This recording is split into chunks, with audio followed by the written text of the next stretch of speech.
Yo, Oregon just dropped a whole new set of gun laws that hit harder than folks expected, and they're already shaking up what you can buy, carry, or even own. I went through Senate Bill 243 myself, and no cap, if you own anything with a trigger or a mag over 10 rounds, you'd better listen up. What's up? This is Luke from Line 45. Today, I'm breaking down Oregon's new Community Safety Firearms Act that just kicked in, showing you what's banned, what's still legal, and how fast you could catch charges if you don't move quickly. Before we dive in, do me a solid, smash that subscribe, tap the bell, hit all the dang buttons down there.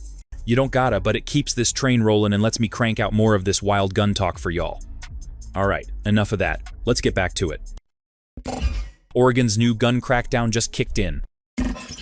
So Oregon Senate Bill 243, called the Community Safety Firearms Act, officially kicked in on the 26th of September 2025. And damn, it's one of the biggest shakeups the state's ever done to its gun laws. This thing passed earlier in the year after months of fighting in Salem, and it basically folded parts of the blocked Measure 114 into a brand new package. Lawmakers pushed it hard, saying it's about cutting down gun deaths and tightening access after Oregon saw one of the biggest year-over-year jumps in firearm-related suicides and homicides, according to the Oregon Health Authority. The bill's sponsors claimed it balances rights and safety, but a lot of folks, especially lawful gun owners, aren't buying that line. What really makes this law wild is how fast it hit. No grace period, no rollout delay. The moment the governor signed it, parts of it went live. It touches everything: ownership, carry, ammo capacity, and even future gun purchases. It's being called a complete modernization of Oregon's gun framework, similar to what California and Washington did in recent years. The state legislature used data from the FBI's Uniform Crime Reports and the Giffords Law Center to justify tighter magazine limits and new background verification processes. Even the Oregon State Police said they'll need new staff and digital systems to handle all the upcoming permit-to-purchase applications. Bottom line, this isn't a small tweak. It's a full-on overhaul of how Oregon defines responsible gun ownership, and the clock's already ticking for anyone not paying attention. Goodbye. Binary triggers and forced resets. So one of the first things this new law smacked down was rapid-fire activators, and Oregon didn't play around with it. We're talking binary triggers, bump stocks, forced reset triggers, cranks, and any device that speeds up semi-auto fire. Those are now officially banned statewide. If you're caught owning one, that's a Class A misdemeanor. But if you make, sell, or even move one across state lines, that's a Class B felony, which can mean serious jail time and fines. The state's wording matches the definitions the ATF used when they cracked down on bump stocks after the 2017 Las Vegas shooting. And Oregon's law goes even further by adding any mechanical device designed to increase the rate of fire. So yeah, they're sweeping up everything under that umbrella. What's interesting is how fast they dropped this with zero transition period. When Measure 114 first tried to pass, that rule got held up in court. But SB 243 didn't wait for anybody. Law enforcement agencies across Oregon got guidance straight from the Oregon State Police Firearms Instant Check System, saying all those items are now contraband and can't even be sold privately. Gun shops in Salem and Eugene have already been pulling forced reset triggers off shelves since September. The NRA and Oregon Firearms Federation called it a criminalization of innovation, arguing that none of these devices actually make a gun automatic under federal law. Still, Oregon's not backing down. They're treating anything that speeds up your trigger finger like a machine gun accessory, and they're enforcing it like one, too. Local governments can now ban concealed carry. So here's the deal. Oregon Senate Bill 243, officially titled the Community Safety Firearms Act, kicked in on the 26th of September 2025, and it's a massive rewrite of how the state handles gun ownership. Lawmakers pushed this thing as a direct response to Measure 114's chaos, which got tied up in court for over 2 years. They basically took all the stuff from that measure, from permits and magazine limits to safety courses, and rebranded it under SB 243 so it could actually stick this time. The bill went through the Oregon legislature earlier this year, pushed mostly by Democrats out of Portland and Eugene, with strong backing from Governor Tina Kotek. Supporters say it's about stopping preventable gun deaths and modernizing outdated firearm laws, pointing to the Oregon Health Authority's 2024 data that showed firearm suicides jumped 18% statewide. But it's not just another feel-good safety bill. This law flips a lot of long-standing gun rules on their head. It gives local governments more control over where you can carry, sets up a new permit to purchase system, and straight up bans a whole category of accessories that were legal yesterday. Oregon's Department of Justice said the state had nearly 300,000 active concealed handgun licenses in 2025, and those folks are the ones feeling this hit first. What's wild is the timeline. There's no slow rollout, no wait and see.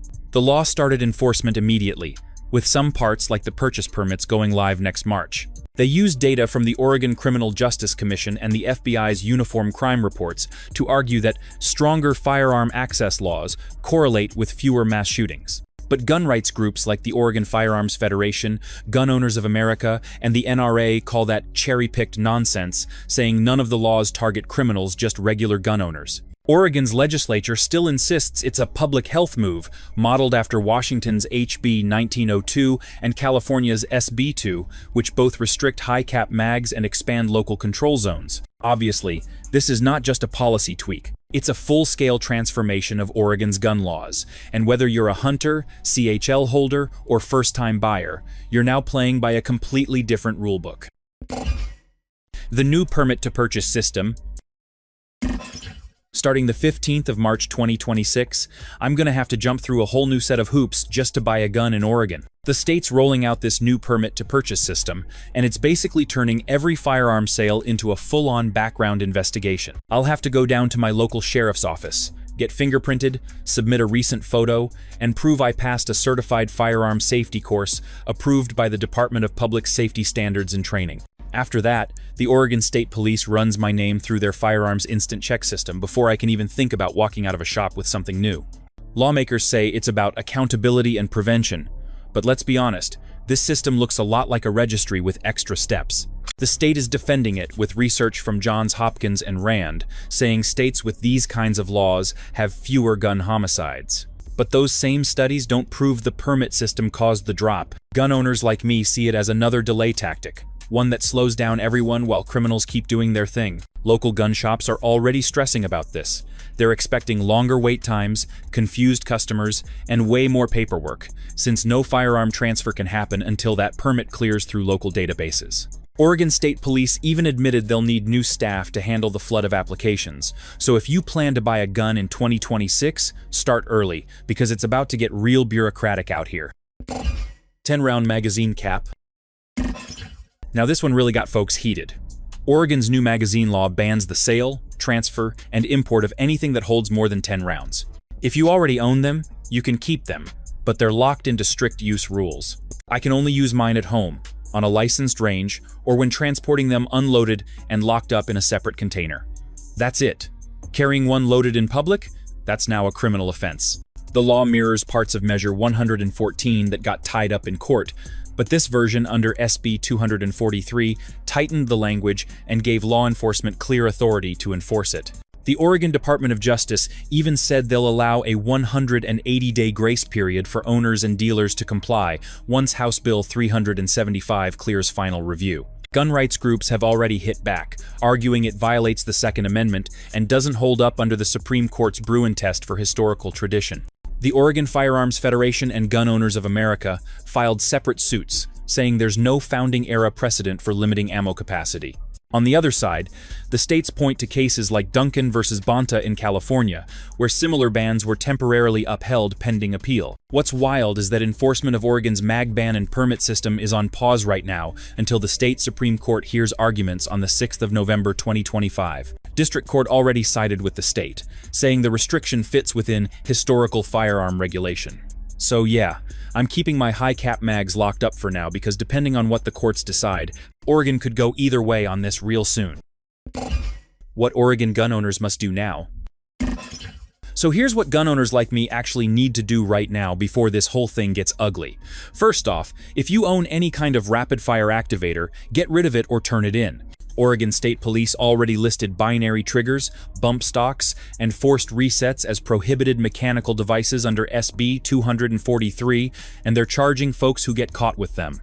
Second, check your local city or county websites, because a bunch of local governments are already moving to ban concealed carry in public buildings.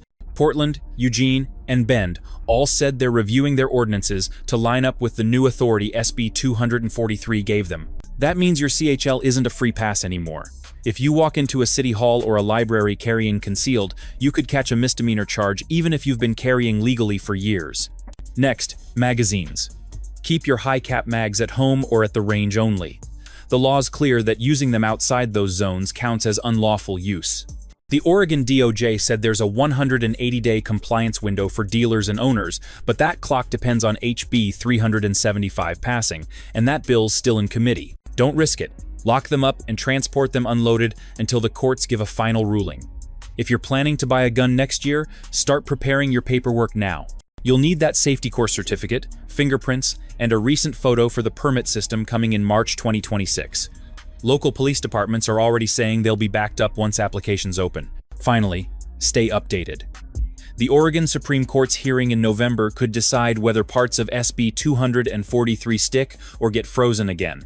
Either way, I'm keeping my gear legal, my paperwork ready, and my eyes on those rulings, because one bad assumption out here could cost me my rights or my record.